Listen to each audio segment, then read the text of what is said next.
Whatever you think is about to happen, think again. They told her she was walking away with nothing. They told her she was finished. But what happens when silence isn't a sign of defeat, but a countdown to a detonation? Welcome back to the channel. Today we have a story that redefines revenge, not through anger, but through absolute, crushing success. It's titled, She Walked Out of the Divorce. Hearing quietly, and moments later entered a billionaire's jet. If you enjoy stories about turning the tables, finding your power, and shocking the world, you are in the right place. Let's dive in. Judge Harrison adjusted his spectacles, the fluorescent lights overhead, humming a low, irritating drone that seemed to be the only sound in the universe. On the other side of the mahogany table sat Stephen Klein. He wore the navy blue suit Emma had picked out for him 3 years ago, back when she still believed his potential outweighed his narcissism. He was tapping a gold pen against his legal pad. Tap, tap, tap. It was a rhythm of victory. Mr. Klein is awarded full ownership of the Klein Gallery and the marital estate in the Hamptons, the judge droned, his voice devoid of sympathy. Ms. Stewart is to receive the stipulated settlement of $50,000 as per the prenuptial agreement and retains ownership of her personal vehicle and clothing. $50,000 for 10 years of marriage. For 10 years of building Stephen's reputation from a chaotic mess into one of the premier art dealerships in New York. The spectators, mostly mutual friends who had quickly chosen the side of money, shifted in their seats, casting pitying glances at Emma. Sophie Wright, Emma's lawyer and oldest friend, stiffened beside her. Sophie's hand trembled as she reached for her water glass. She had fought tooth and nail to invalidate the prenup, arguing coercion, arguing intellectual property theft, but Stephen had buried them in paperwork and high-priced legal sharks. "Your Honor," Sophie began, her voice tight. "My client contributed significantly to the valuation of the—" "The court has ruled, Miss Wright," the judge interrupted, slamming the gavel. It sounded like a gunshot in a canyon. "Session adjourned." Stephen stood up immediately. He didn't look relieved. Relief implies worry, and Stephen had never been worried. He looked bored. He buttoned his jacket and walked over to where Emma sat, still motionless. "I told you, Em," Stephen whispered, loud enough for his lawyers to hear, but soft enough to sound intimate. "You were never cut out for the big leagues. You should have taken the first offer. Now look at you." Emma finally looked up. Her face was pale, her blonde hair pulled back in a severe, simple bun. Her eyes, usually a warm hazel, were flat like unpolished stones. She didn't blink. She didn't cry. There was no shaking, no screaming, no overturning of tables. "Goodbye, Stephen," she said. Her voice wasn't weak. It was hollow. Stephen scoffed, turning to his lead attorney, Robert Meyer, a man whose smile looked like a jagged scar. "Pathetic," Stephen muttered. "She's in shock." "Let's go celebrate," Robert said, clapping Stephen on the shoulder. "Lunch at Le Bernardin?" "Definitely." They swept out of the room, a phalanx of expensive wool and cologne, sucking the oxygen out of the space. Sophie turned to Emma, tears actually welling in her own eyes. "Emma, I am so sorry," Sophie whispered, grabbing Emma's hand. "We can appeal. It will cost money, but I'll do it pro bono. We can't let him get away with the Cézanne attribution. We can prove you did the work." Emma squeezed Sophie's hand. The pressure was firm, surprisingly strong. "No appeal, Sophie." "What? You're going to let him keep the millions? He's going to erase you from the history of that gallery." Emma stood up. She smoothed the skirt of her charcoal dress. It was an old dress, one she bought 5 years ago. It fit her perfectly. She picked up her leather portfolio, the only thing she had brought into the courtroom. He can have the gallery, Emma said, her voice dropping an octave, losing the hollow quality and gaining a sudden, terrifying steeliness. He can have the house. He can have the fake friends. Emma, what are you talking about? Emma leaned in, close to her friend. Do you remember the ghost of Vienna case we studied in law school? The one about the asset that didn't technically exist? Sophie frowned. Vaguely. Why? Stephen thinks he won the war because he captured the castle, Emma said, a small ghostly smile touching her lips. He forgot to check the foundation. Emma, you're scaring me. Go home, Sophie. Open the bottle of wine I sent to your office. Don't call me for 48 hours. Where are you going? Sophie demanded, as Emma turned toward the heavy oak doors. You don't have anywhere to go. Your apartment lease is up tomorrow. Emma didn't look back. She pushed the doors open, stepping out into the harsh, sterile hallway of the courthouse. The silence she left behind was heavy, confusing, and thick with unsaid words. She walked past the cameras waiting for Stephen. She walked past the reporters, hungry for a soundbite of the scorned ex-wife. She walked with a cadence that didn't suggest defeat. It suggested a schedule. The heat outside the courthouse was oppressive. It was a blistering July afternoon in Manhattan, the kind where the asphalt radiates waves of distortion and the city smells of hot metal and exhaust. There were no clouds to offer respite, just a relentless, blinding sun. Emma didn't hail a cab. She didn't walk toward the subway. She walked 2 blocks east, turned a corner into a loading zone, and stopped. 30 seconds later, a black sedan with tinted windows so dark they looked like voids pulled up to the curb. There were no plates on the front. The back door opened before the car had come to a complete stop. Emma slid inside. The door thudded shut, sealing her in a cocoon of conditioned air and silence. You're late, a voice said from the front passenger seat. The judge liked the sound of his own voice, Emma replied, tossing her portfolio onto the empty seat beside her. She didn't look at the speaker. She began unpinning her hair, letting it fall around her shoulders, shaking out the stiffness of the courtroom. The driver, a man with a neck as thick as a tree trunk, merged seamlessly into traffic. They weren't heading to a hotel. They were heading to Teterboro Airport. Did he take the bait? The voice asked again. This time, the man in the front turned around. It was Paul Schneider, a security specialist whose resume was mostly redacted black lines. He had a scar running through his left eyebrow and eyes that missed nothing. He took it all, Emma said, pulling a compact mirror from her purse. She wiped off the pale, matte lipstick she had worn for the grieving wife. Act and applied a bold, crimson shade. The gallery, the Hamptons estate, and the inventory list. The inventory list with the modifications. With the modifications, Emma confirmed. He was so busy gloating over the bank accounts, he didn't bother to have Robert Meyer cross-reference the acquisition dates on the modern art collection. He thinks he owns 12 Basquiats.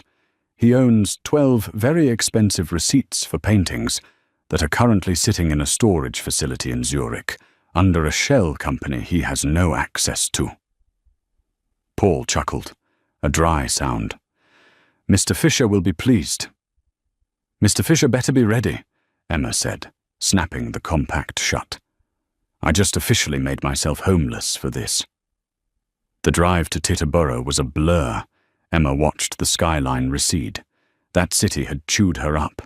It had watched her work 18-hour days to build Stephen's empire, only to label her a gold digger when she asked for her fair share. She felt a phantom pain in her chest, the residue of heartbreak she had suppressed for months. She had loved Stephen once, but Stephen loved only reflection. When the car rolled onto the tarmac, the heat hit the windows again. Sitting there, gleaming like a silver bullet against the blue sky, was a Gulfstream G700.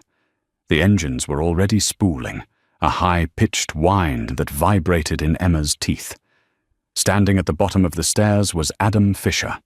The tabloids called him the silent billionaire. Technology, rare earth metals, logistics. Adam owned pieces of everything but put his name on nothing. He was tall, wearing a linen shirt, with the sleeves rolled up and dark sunglasses. He looked nothing like Stephen. Stephen was polished, soft, manicured. Adam looked like he had been carved out of granite and left out in a sandstorm. Emma stepped out of the car. The wind whipped her hair across her face. She pulled it back, marching across the tarmac. The heat radiating off the concrete burned through the soles of her shoes. Adam didn't smile. He checked his watch. "You cut it close, Miss Stewart," he said, as she reached the stairs. His voice was a deep baritone, rougher than she expected. "I had to wait for the gavel, Mr. Fisher," she replied, not breaking stride.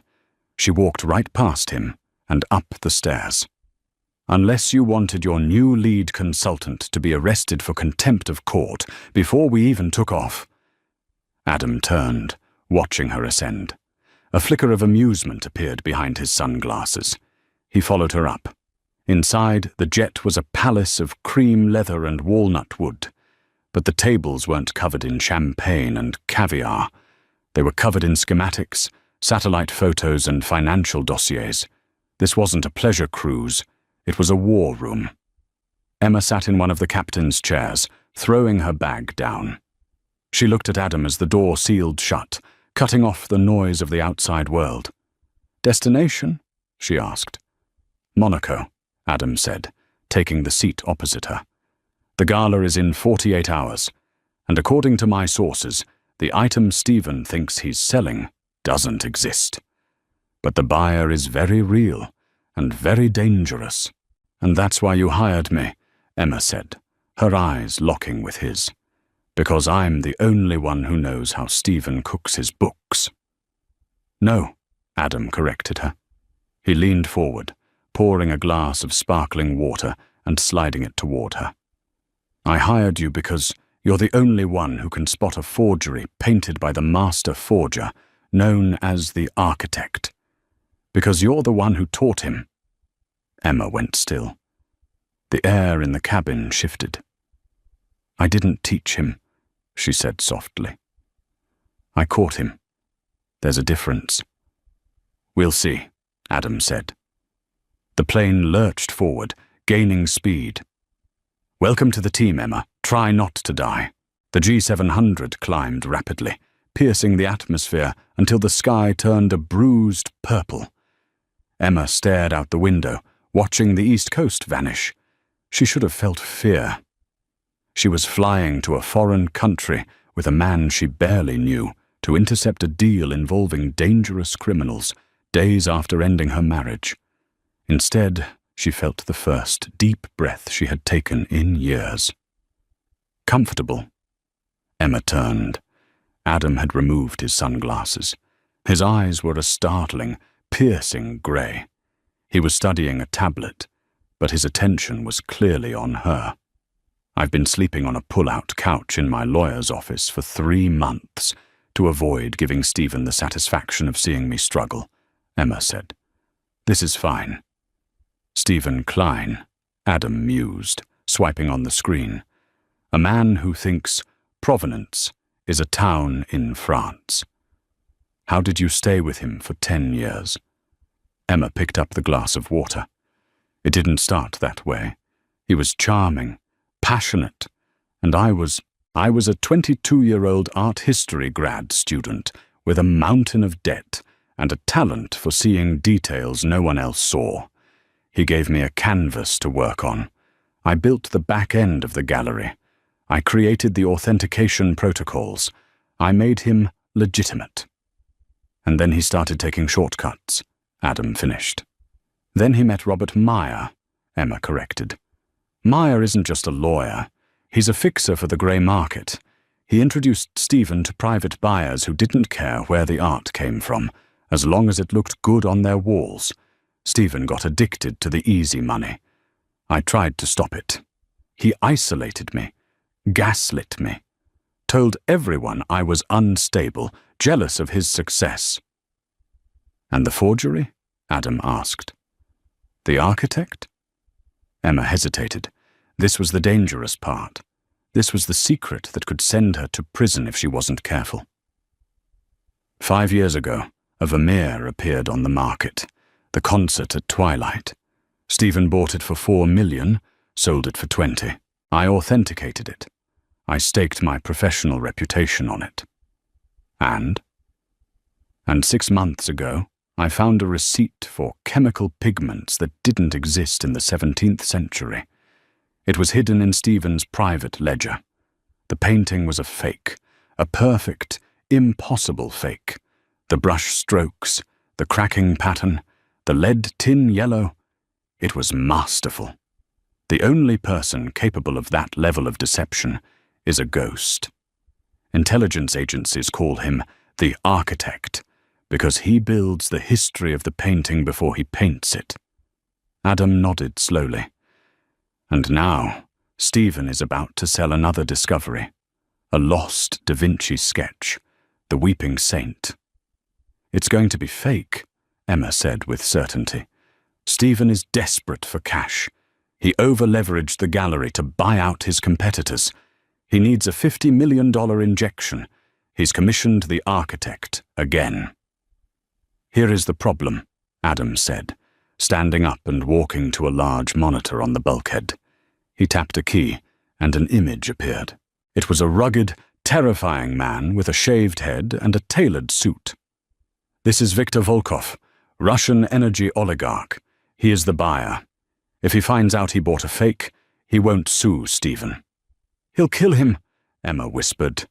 He will kill everyone involved, Adam said calmly, including the authenticator. And since you are technically still the lead historical consultant for the Klein Gallery on paper, until the paperwork is filed next week, your name is on the preliminary authentication documents Stephen sent to Volkov. Emma felt the blood drain from her face. He forged my signature? He did. He needs your credibility. You're the innocent face. If the deal goes south, you're the fall guy, or the dead guy. Emma stood up, pacing the narrow aisle.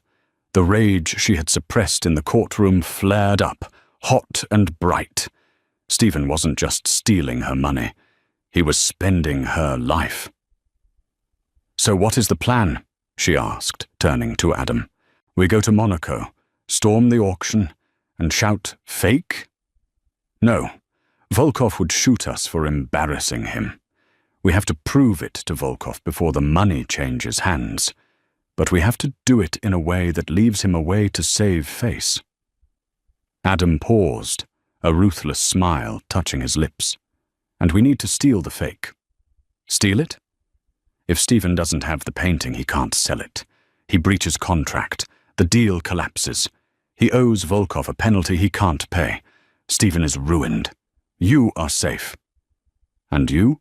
Emma asked, narrowing her eyes. What do you get out of this? You're not a charity service for scorned wives. Adam looked at the map on the screen. Volkov has something I want. Information on a cobalt mine in the Congo that utilizes slave labor. Mines I'm trying to shut down. If I save him from a $50 million embarrassment, he owes me a favor. Emma stared at him. It was transactional, cold, efficient, and strangely noble, or perhaps just a different kind of ambition. It didn't matter. It was a lifeline. I can't steal a painting, Emma said. I'm an accountant and an historian. I don't rappel down elevator shafts. That's what Paul is for, Adam said, nodding toward the cockpit where the security specialist was currently co-piloting. You are the eyes. You have to identify the flaw. The architect is perfect, Emma, but you said you caught him once. You need to find the mistake in the Da Vinci, without touching it, from across a room.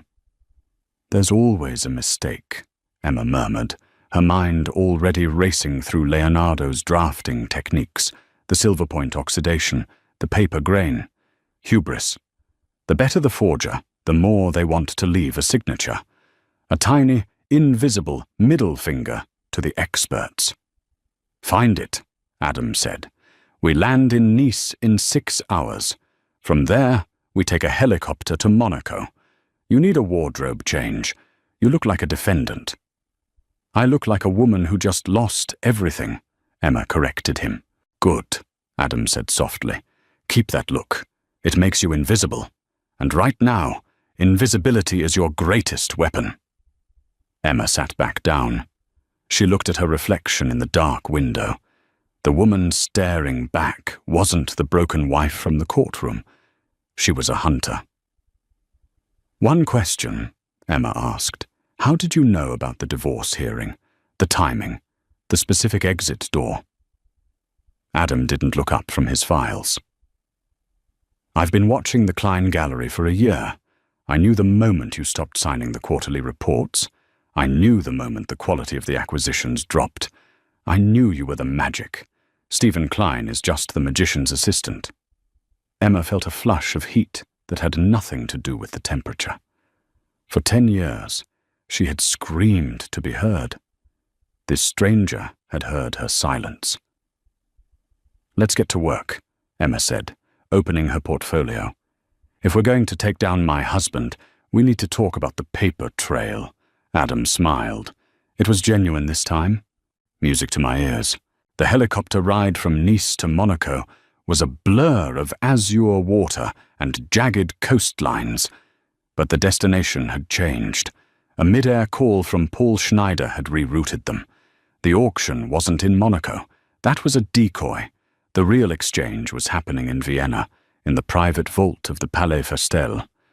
Vienna. The city of music, imperial dreams, and spies.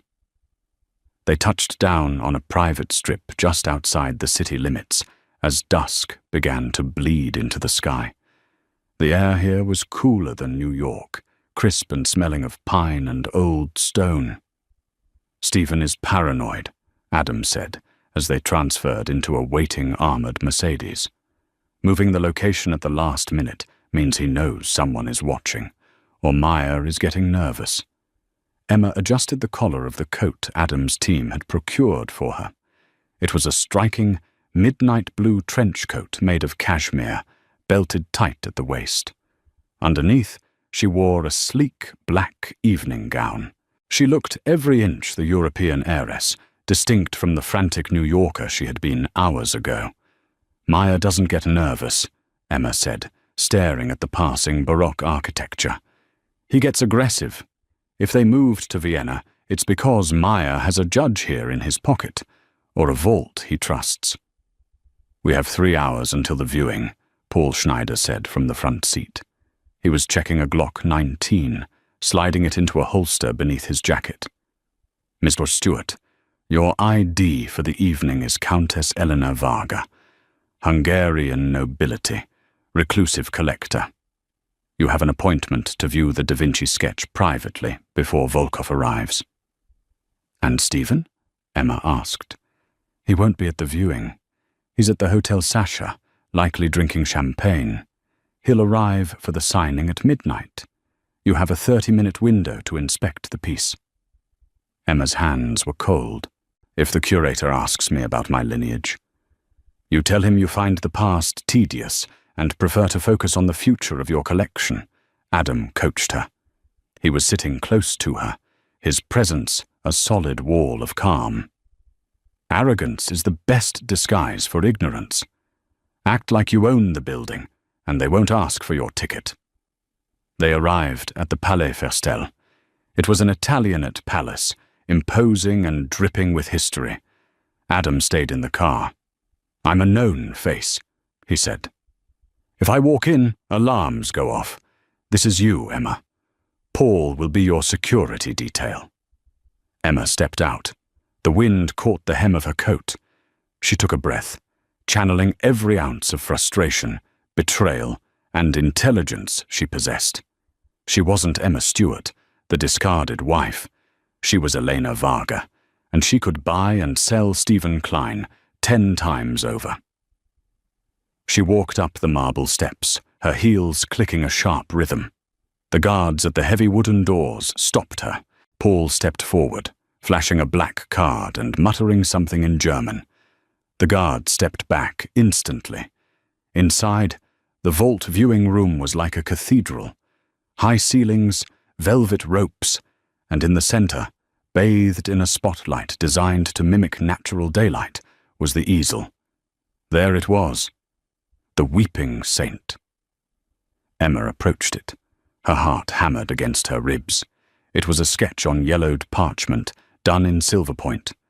The lines were delicate, ethereal. The saint's face was twisted in divine agony. It was beautiful. It was breathtaking.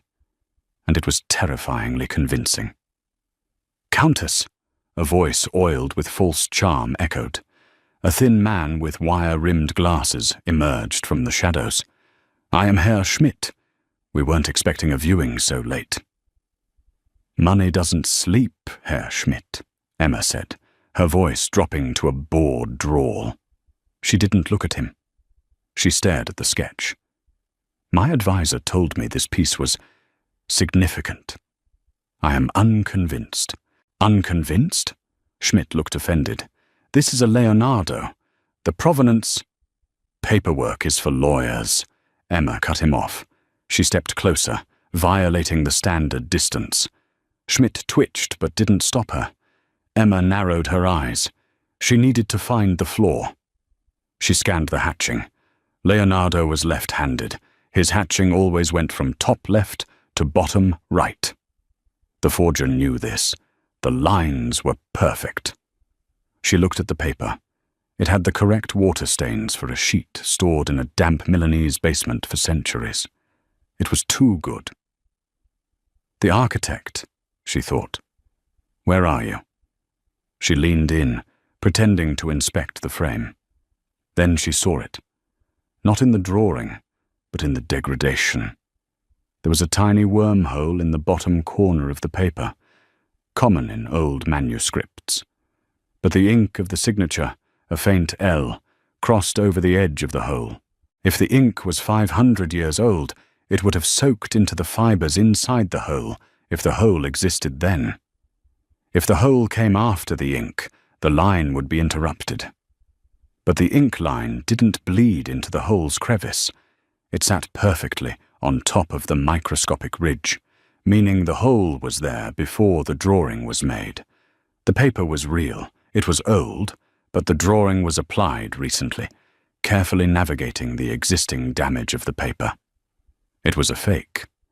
But the mistake was so microscopic, only someone looking for a chronological impossibility would see it. "Well?" Schmidt asked. Emma turned, a look of disdain on her face. "It's adequate. I'll make a bid." She walked out, Paul shadowing her. As soon as the heavy doors closed and they were in the cool night air, she let out a shaky breath. "It's a fake," she whispered into her lapel mic. "Good," Adam's voice came through her earpiece. "Now the game begins." The grand ballroom of the Palais was filled with the kind of people who ran the world, or at least the people who paid the people who ran the world. Tuxedos, diamonds the size of grapes, and the low hum of deals being struck. Stephen Klein stood near the bar, holding a crystal flute. He looked triumphant. Beside him, Robert Meyer was whispering into a phone. Emma stood on the balcony above, hidden by heavy velvet curtains. Adam was beside her now. He had entered through the service entrance, dressed in a tuxedo that fit him like a second skin. "Volkov is here," Adam said, nodding toward the entrance. Viktor Volkov was a bear of a man, flanked by 4 bodyguards who looked like they chewed glass for fun. He walked straight to Stephen. They shook hands. Stephen looked like a child beside him. "The plan changes," Adam said. "We can't steal it." "What?" Emma hissed. "You said security is too tight. Schmidt moved the piece to a biometric safe immediately after you left. If we try to breach it, we trip the silent alarm. The police arrive. The deal is paused, but Stephen survives." So we're done? No, Adam said. We destroy him publicly. We make him buy his own lie. How? The auction isn't for the painting. The auction is for the rights to negotiate the sale. It's a pretension these private circles have. You have to buy the seat at the table. I don't understand. You are going to outbid Volkov for the seat, Adam said. You drive the price up. You make Stephen think he's about to make double his asking price. He gets greedy. He signs a guarantee of authenticity to the higher bidder, you. And then, once he signs the guarantee, you expose the fake. If I sign the contract, I owe him the money, Emma argued. Not if the contract has a clause about immediate forensic verification, Adam said, handing her a folded document. Sophie Wright emailed this to me 5 minutes ago. She's awake in New York. She drafted a rider. Emma looked at him, stunned. You called Sophie? You need a lawyer you trust. I'm just the bank. Emma looked down at the ballroom. She saw Stephen laughing. He was celebrating her destruction. He was celebrating erasing her. Let's do it, she said. She descended the staircase. The room went quiet. Not because they knew who she was, but because she moved with the lethal grace of a predator. She walked straight to the auction floor. The auctioneer, a British man with a gavel made of ivory, cleared his throat. Bidding for the exclusive negotiation rights for Lot 44, opening at 1 million euros. 2 million, Volkov's proxy shouted. 5 million, Emma said, her voice clear and cutting through the room. Stephen dropped his glass. It shattered on the marble floor. He stared at her. His face went from confusion to shock to pure, unadulterated rage. Emma, he mouthed. 7 million, Volkov's man countered, looking annoyed. 10 million, Emma said, not breaking eye contact with Stephen. Robert Meyer grabbed Stephen's arm, whispering frantically. Stephen shook him off. He stepped forward. She doesn't have the money. That's my wife. She's destitute. The room murmured. Scandal. I am representing the Fisher Trust, Emma announced, holding up a sleek black financial card. And my credit is verified. Adam Fisher stepped out from the shadows of the balcony. The room gasped. Adam Fisher never attended these events. Stephen looked between Emma and Adam. Greed warred with fear in his eyes. If Emma bought it for 10 million, plus the 50 million for the painting, he would be richer than he ever dreamed. He didn't care who paid, as long as the check cleared. Let her bid, Stephen shouted to the auctioneer. The lady has money. Volkov looked at Adam, then at Emma. He narrowed his eyes.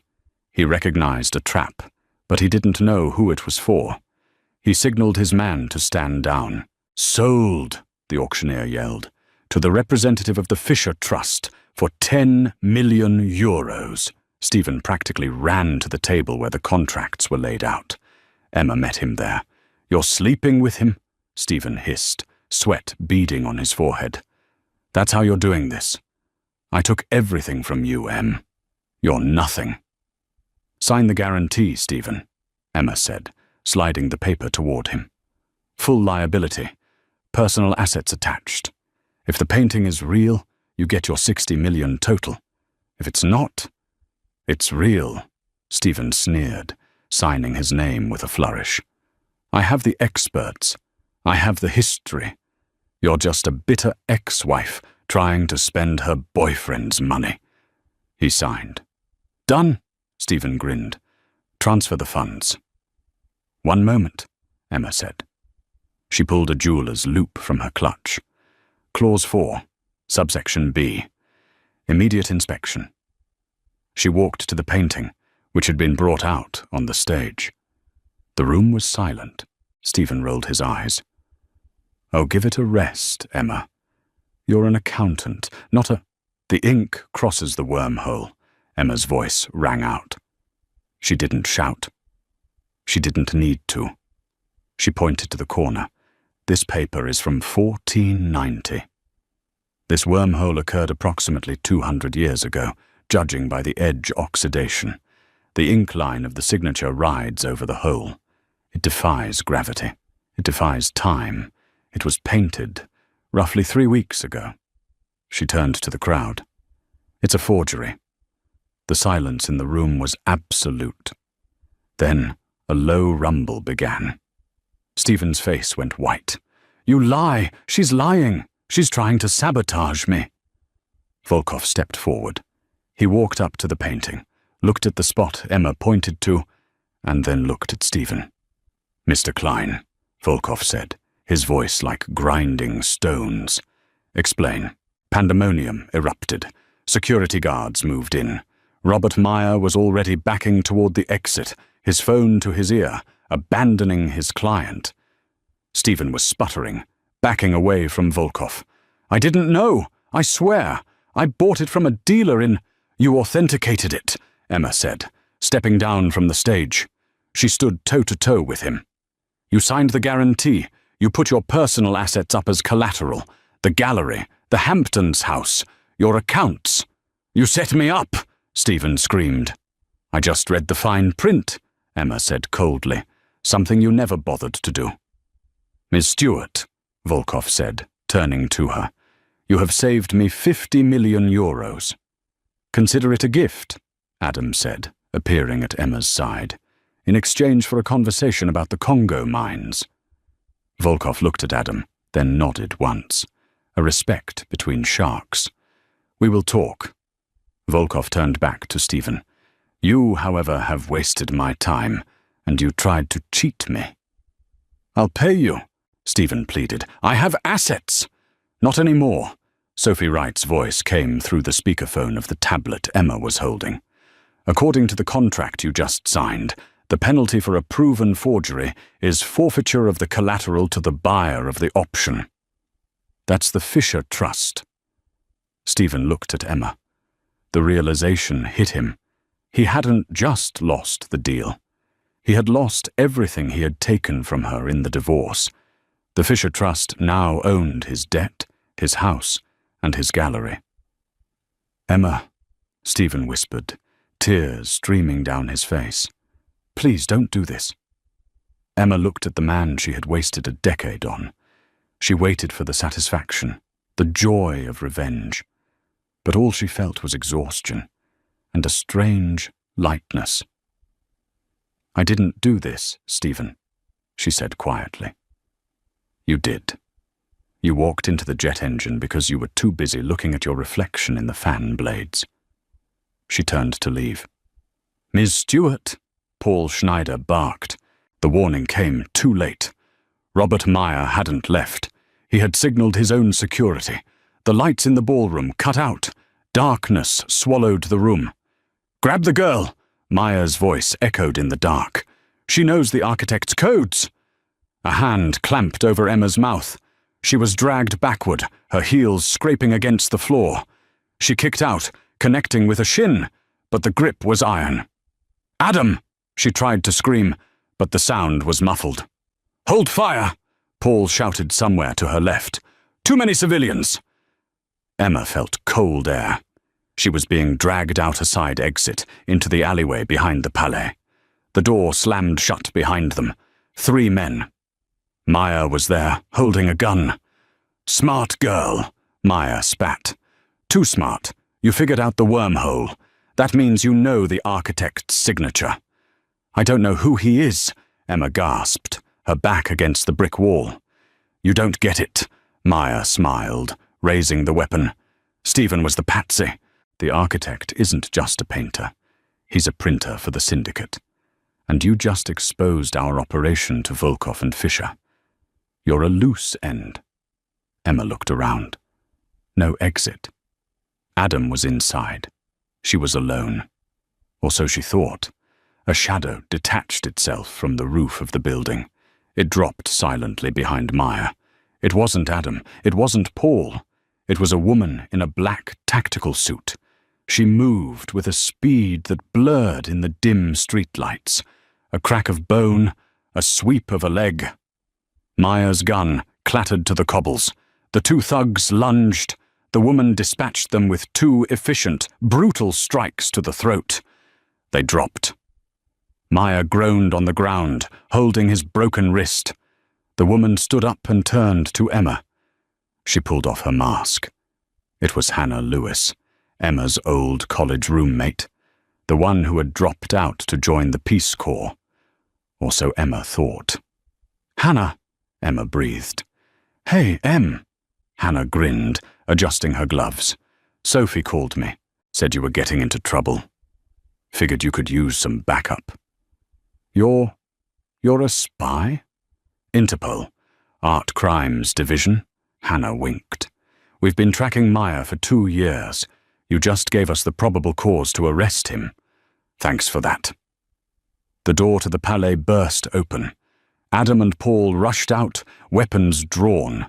They stopped when they saw the bodies on the ground and Hannah dusting off her hands. Adam looked at Hannah, then at Emma. He lowered his gun. "You have interesting friends, Miss Stewart," Adam said, sounding genuinely impressed. Emma pushed herself off the wall. Her heart was racing, but her mind was clear. She walked over to Maya, who was whimpering. She picked up the gun he had dropped, ejected the magazine, and tossed it into a dumpster. She looked at Adam. "I'm not just an accountant, Adam, and I'm done being a victim." "I can see that," Adam said. He offered her his hand. "The jet is waiting. We should go before the Austrian police start asking questions Hannah can't answer." Emma looked at Hannah. "Go," Hannah said. "I'll handle the cleanup. And Em? Nice dress." Emma took Adam's hand. They walked toward the waiting car, leaving the wreckage of her past life in the alleyway. She had walked out of a divorce hearing with nothing.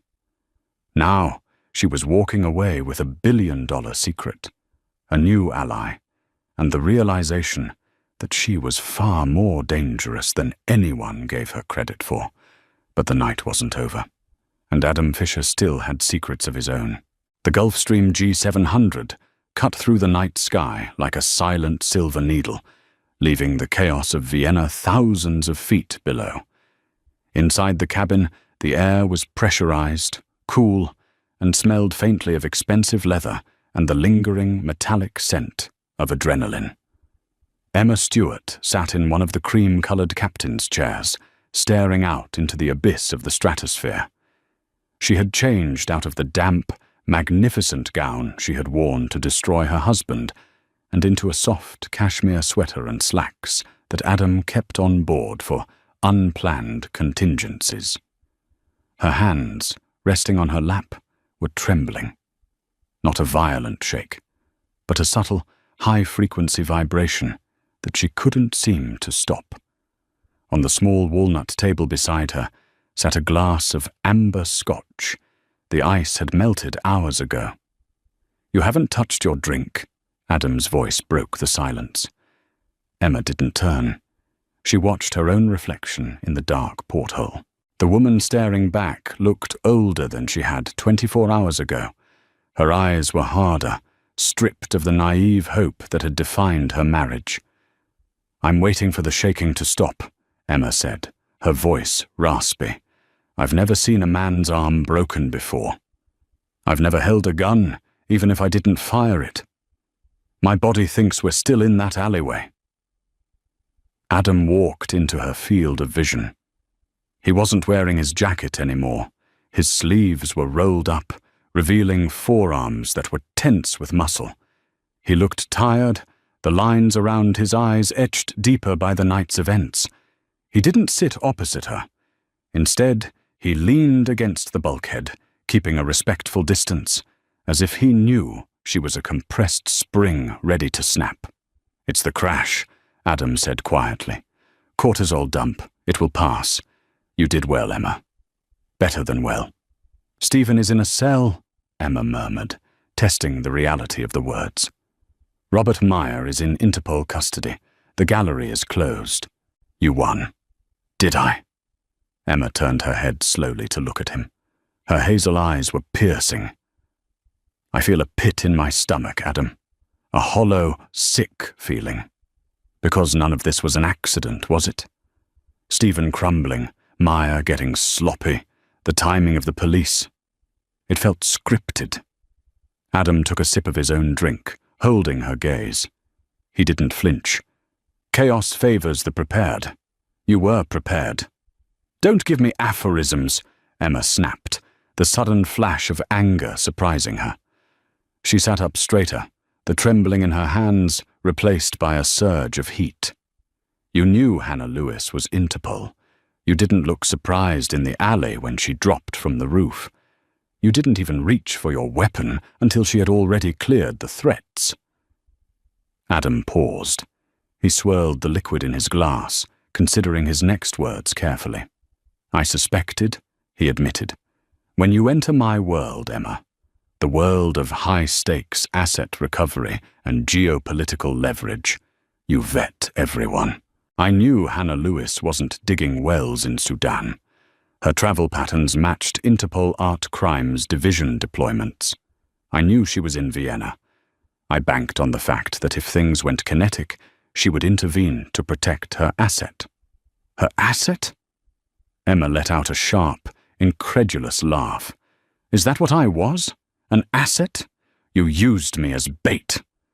She stood up, ignoring the fasten seatbelt sign that flickered overhead as they hit a patch of turbulence.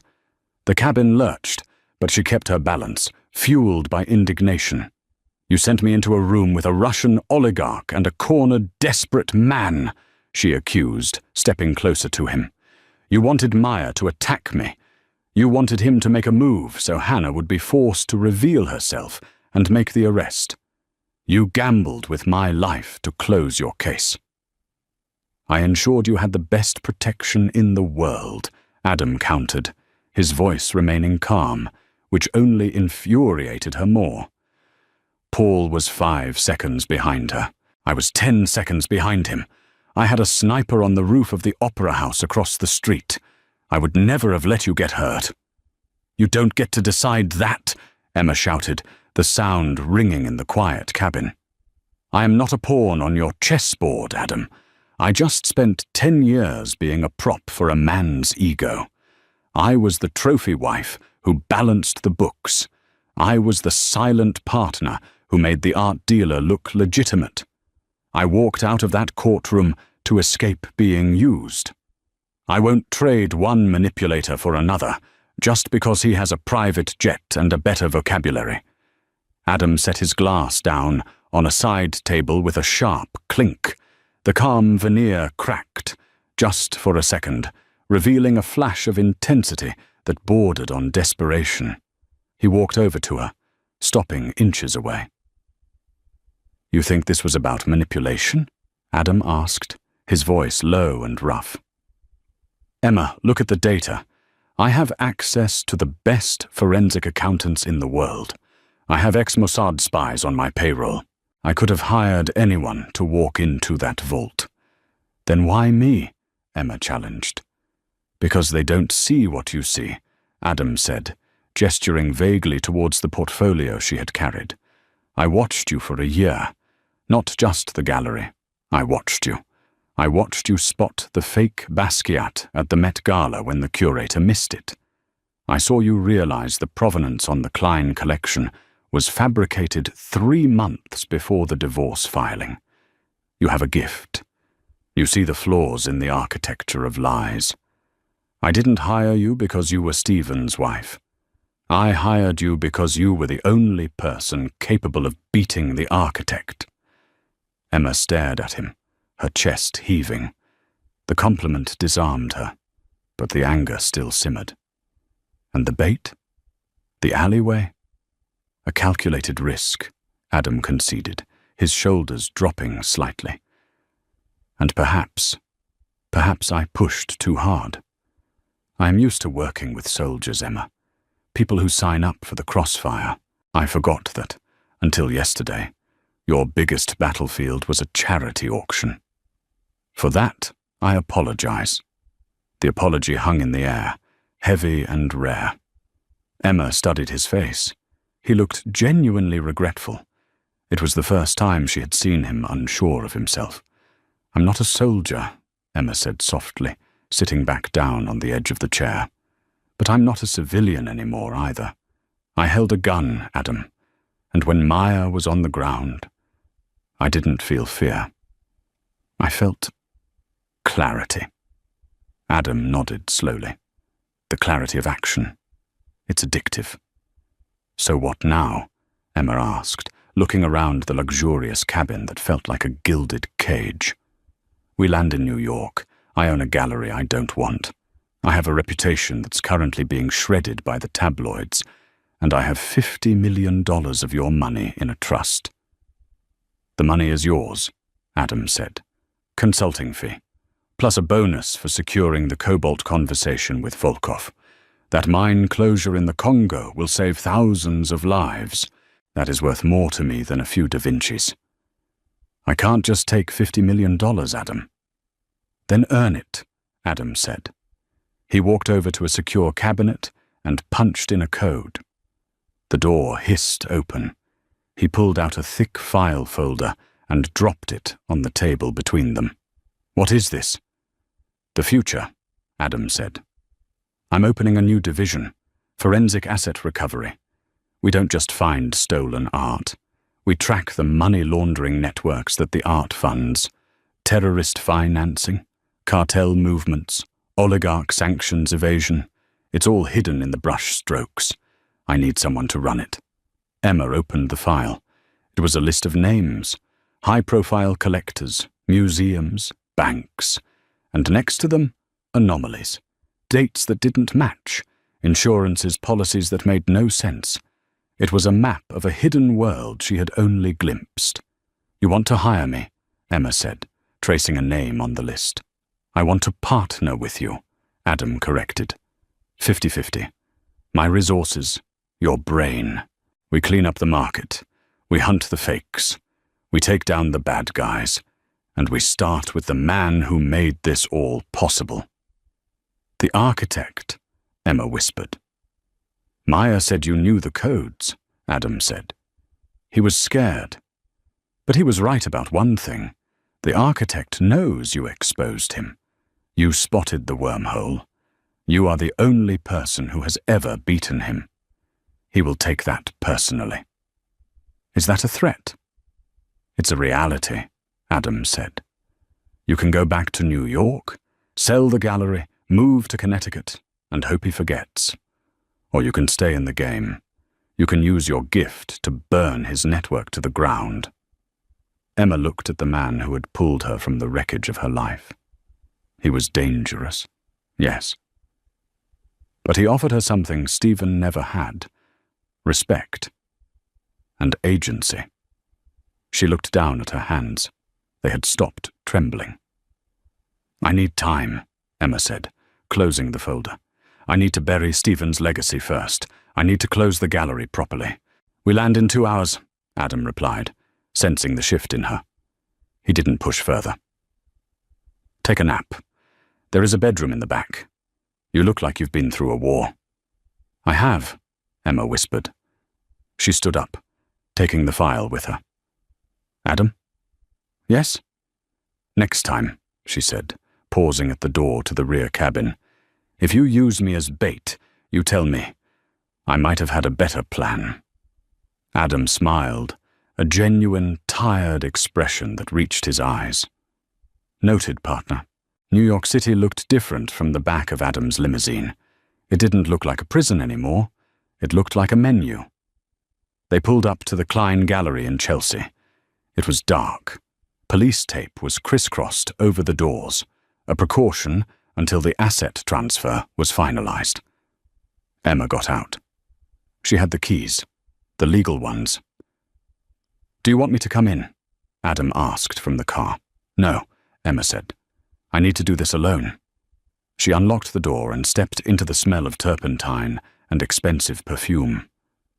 The gallery was silent. The paintings on the walls, the real ones, stared down at her. She walked to Stephen's office. It was a mess. Papers everywhere. The desk where he had belittled her, where he had hidden the ledgers, where he had signed her life away. She sat in his chair. It was too big, uncomfortable. Her phone buzzed. It was a video call request from an unknown number. She accepted it. Stephen's face appeared. He was in a holding cell, wearing a grey jumpsuit. He looked aged, broken. "Emma," he croaked. "They let me make one call. My lawyer quit. Sophie. Sophie said she's representing you now." "She is," Emma said, her voice steady. Please. You can't let them keep me here. Maya tricked me. I didn't know about the syndicate. I just wanted the money. I did it for us." "You did it for you, Stephen," Emma said. "You divorced me to protect your assets because you knew the investigation was coming. You thought if you cut me loose with nothing, I wouldn't be dragged down with you. Or maybe you just wanted to trade me in for a younger model once you were rich." Stephen was silent. The truth hung there. "I didn't think you'd fight back," Stephen whispered. "You were always so quiet." "I was listening," Emma said. "I was learning.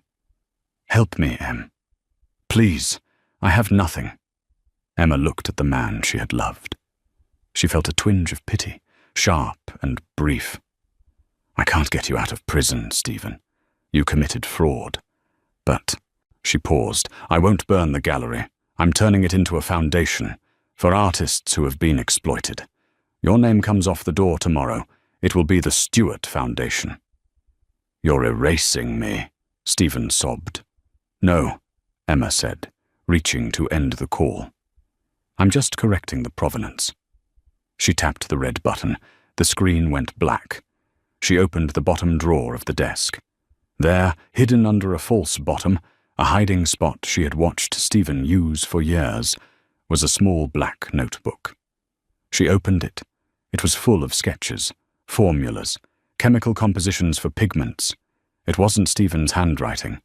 It was beautiful, precise calligraphy. Emma flipped to the back page. There was a note. To Emma. The only one who ever really looked. Catch me if you can. It was signed with a small, perfect architectural drawing of a bridge. The architect knew her. The architect had been watching her. Emma closed the book. A chill went down her spine, followed immediately by a rush of adrenaline. She wasn't afraid. She was excited.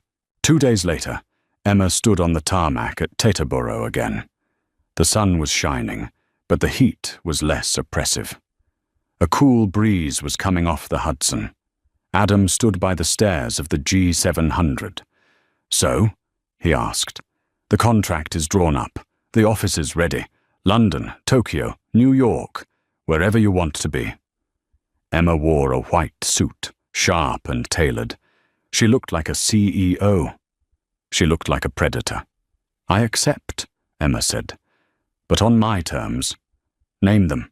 I don't work for you. I work with you. The Stewart Foundation is independent, and..."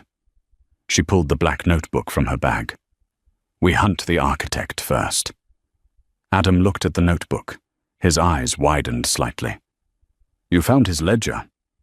"He left it for me," Emma said. "It's a game. He wants to play."